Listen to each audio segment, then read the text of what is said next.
So I've had a bit more water since I last went to record.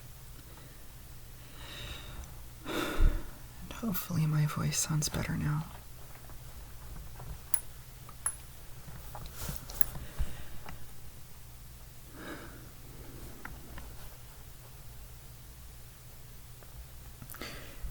I've found, and actually I'm going to move the laptop. This might be loud. Try to do it gently. Okay, that was actually pretty good. That was loud though. I'm a very, very dumb cat.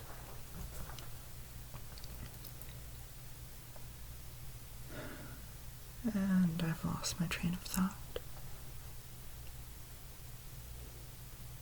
Oh. I was going to mention how all it seems like I need to do is just talk and creatures fall asleep.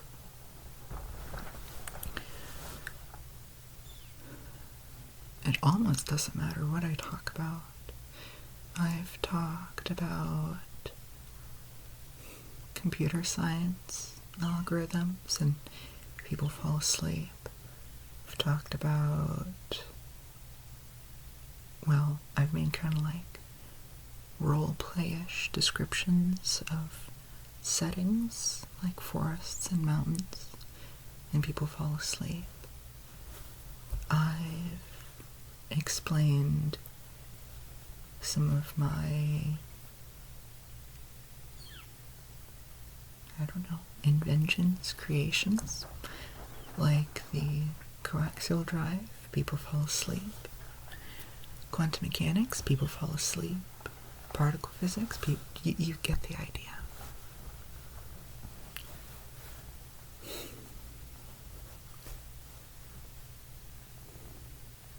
The hope is that if I keep making recordings that are themed around a relaxing role play, then people will fall asleep even faster and even deeper. Another,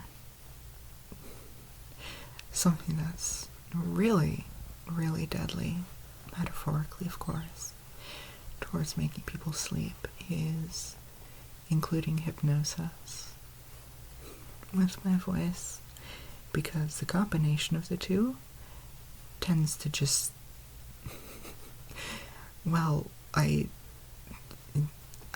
had a few people just fall asleep instantly.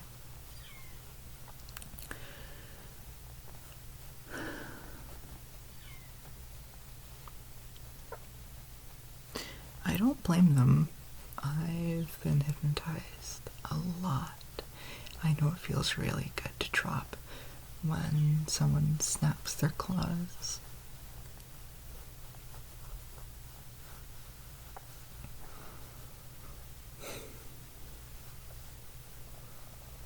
It's kind of like a nice pseudo shutdown. And not pseudo as in super user do the Linux command / tool, but like PS, like pseudo, like halfway, or I don't know how to describe it.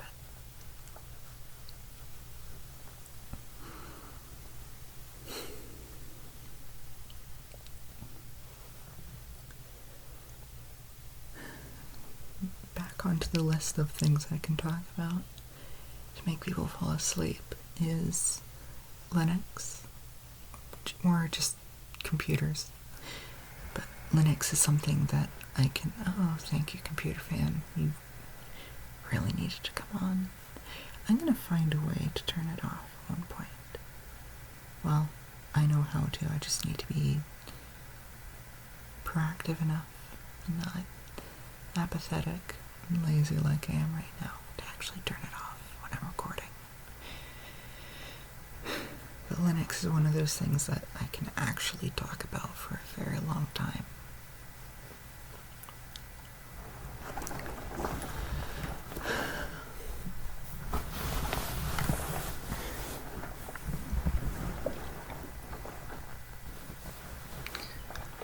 I'm also very, very good at coming up with random topics, or at least seemingly random.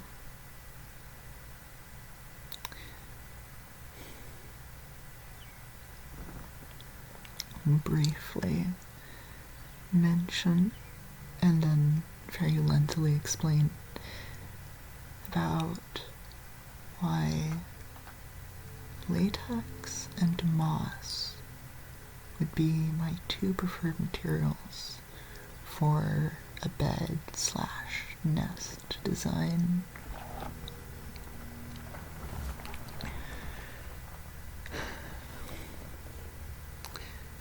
So, latex is good for a cover, like a blanket, because it's very flexible and it's not as easy to take apart or unweave as moss is. So moss would be better to make the actual the body of the nest or the bed. You can use latex as the cover.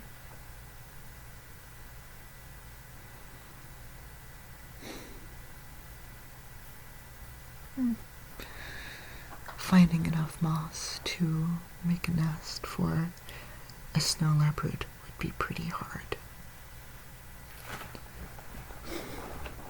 because I am a very large and very chaotic cat.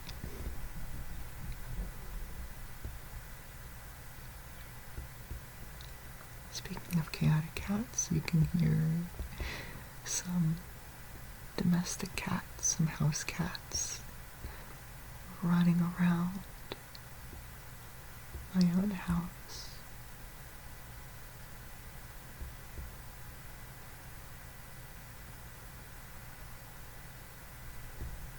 I do wonder what they're up to. They're chasing something, whether that be each other or prey or stars knows what else.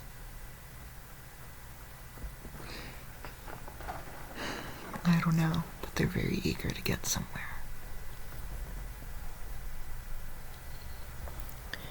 Because the chaotic creatures are running around.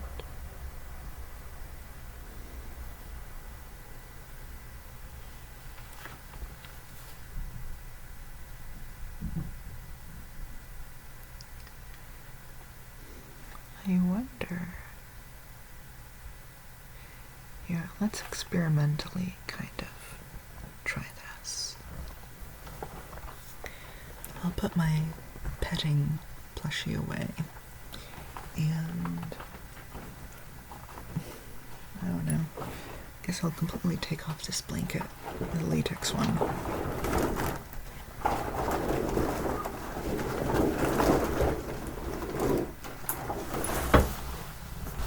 Get a weighted blanket instead.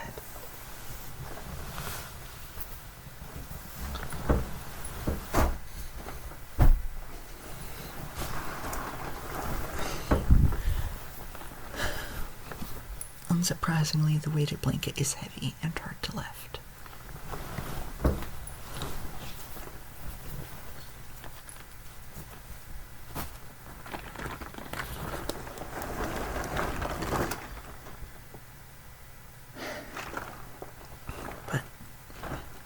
See what latex might sound like and see if I can get any nice sounds out of it.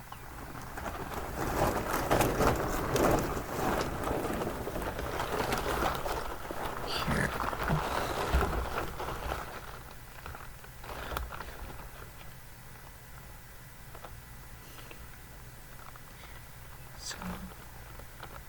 getting a lot of latex sheet in one place, it's interesting because it kind of ruffles up in such a way that the slightest movement of your paws will make a very audible sound. It may also be that it's so stretchy and rubbery that a little shift, a little vibration, runs across the entire sheet, and then the whole sheet acts as a giant speaker membrane to make a sound. But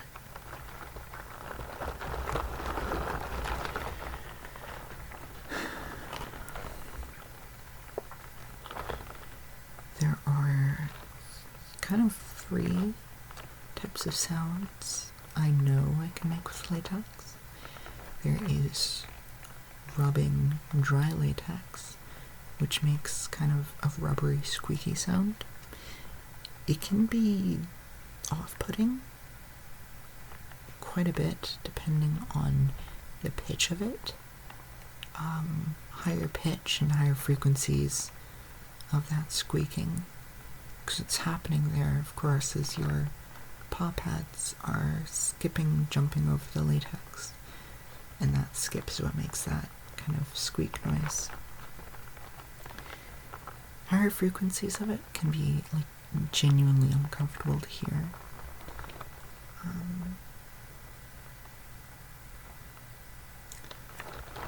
Like squishing it together or ruffling it like this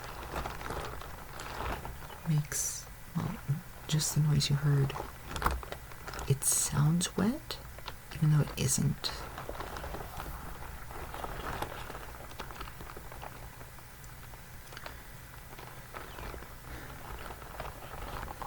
Again, similar culprit to why it makes so much noise. It probably makes that wet sound because it's so plastic. You can bend it and reshape it so easily. So not plastic as in material, but plastic as in quality.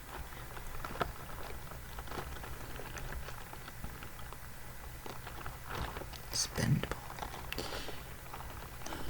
And a third type of sound you can make with it is wet rubbing. So this is where, or when, you take silicone-based lubricant. I haven't tried it with water lube. I wonder what sound it would make. But with silicone lube, a very small amount of it will make this gentle kind of white noise-ish brushing sound. And adding more lube to it will actually dampen the sound out more. It gets kind of quieter. The lower, like the lower frequency, well, the lower frequencies kind of die down and come off, and the higher frequencies get stronger.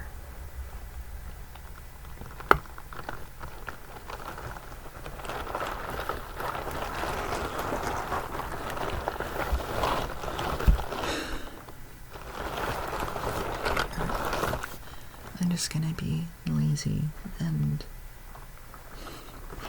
rest the majority of my body weight on it.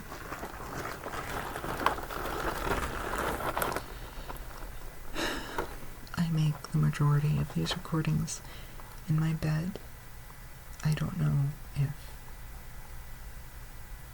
I've told you, recording audience, about that. But I'm a very lazy creature.